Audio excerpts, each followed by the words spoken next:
विसर्जन में मैं चाहे दंगा बंदनी बहजरा में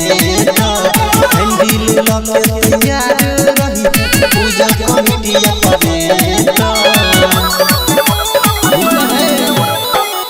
विसर्जन में मैं चाहे दंगा बंदनी बहजरा में हैंडल लगे तैयार रही पूजा कमिटिया पवेटा चालू पके जान चला दही दाना दान चालू कके जान चला दही दाना दान रात भर लागल छै खरा दार प्रेम से बोलो विश्वकर्मा बाबा की हट दे डीजे रे परदा भसान में मुरताई करदा हट दे डीजे रे परदा भसान में मुरताई करदा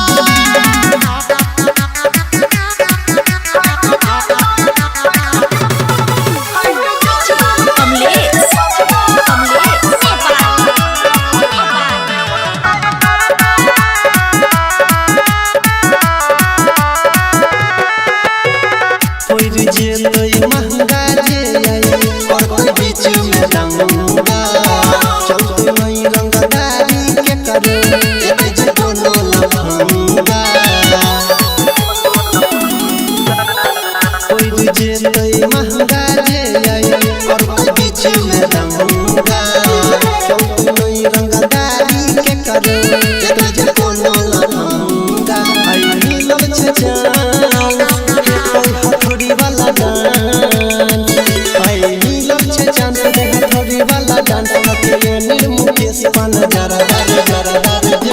प्रेम से बोलो विश्वकर्मा बाबा की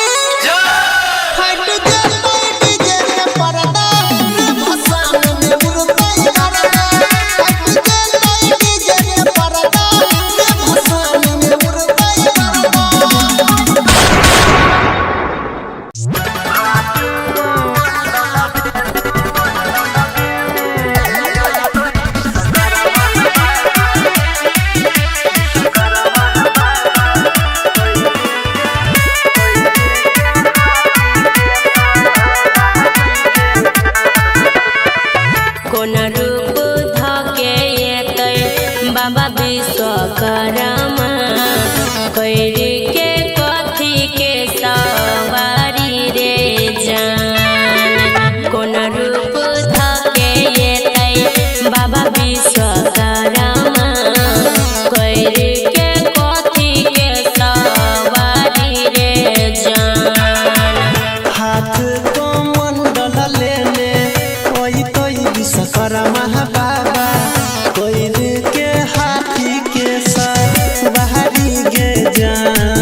किया ई दिन एते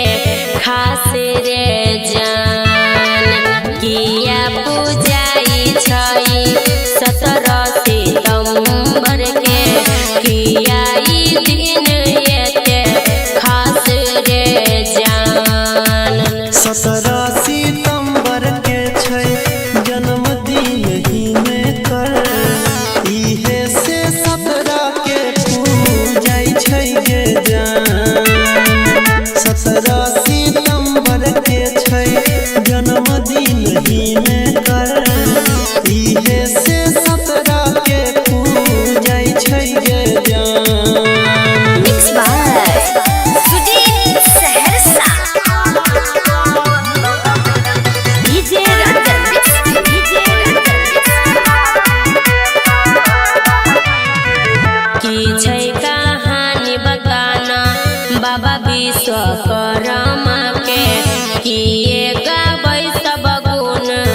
गान रे जान की छै कहानी बताना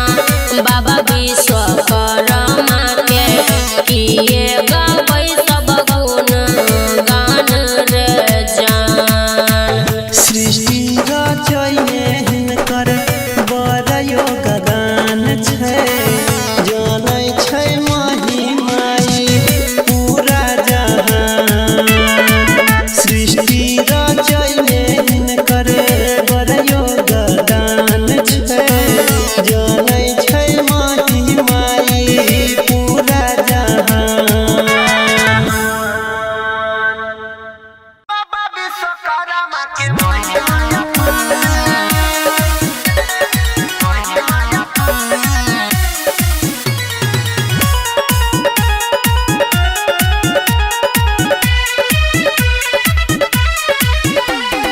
डीजे रंजन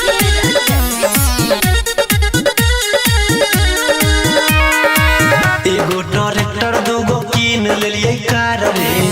के कृपा से चले घर दुआर रे छै बाबा विश्वकर्मा के महिमा अपार रे छै बाबा विश्वकर्मा के महिमा अपार रे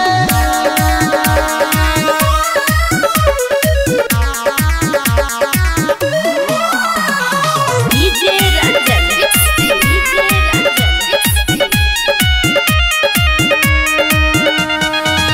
सबटा गाड़ी के सोध जेतै लोन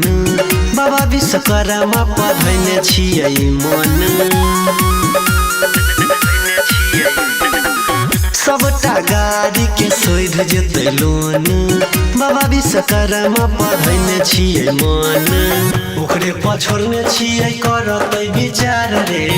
रक्षा करतै उ रहतै सवार रे छै बाबा विश्वकर्मा के महिमा अपार रे छै बाबा विश्वकर्मा के महिमा अपार रे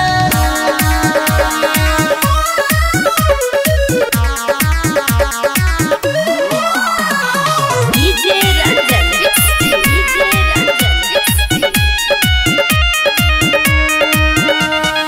आसन सजलियै मूर्ति बैठलियै पंडित बोला कऽ पूजा करेलियै आसन सजलियै मूर्ति बैठलियै पंडित बोला कऽ पूजा करेलियै राइटर के सब करे छै जय जयकार रे अनिल यादव करे छै जय जयकार रे छै बाबा विश्वकर्मा के महिमा